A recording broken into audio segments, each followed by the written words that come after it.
Hey, yo, this shit is bullshit, y'all. I can't believe it's freaking snowing again. You know what? I'm gonna blame that freaking groundhog, Punxsutawney Phil. It's Punxsutawney Phil!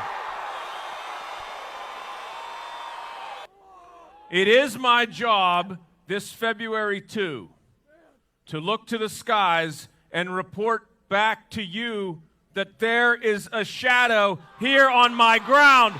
6 more weeks of winter abound.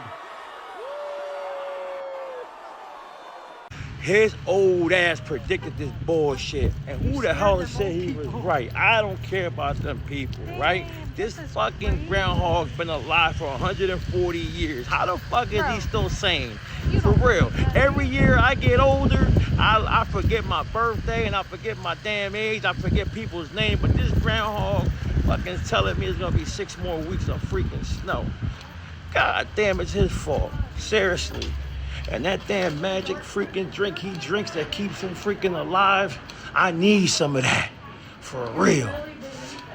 Punxsutawney Phil, this shit is your fault. First of all, it ain't Tony, it's Punxsutawney. Oh, well, Punxsutawney, whatever.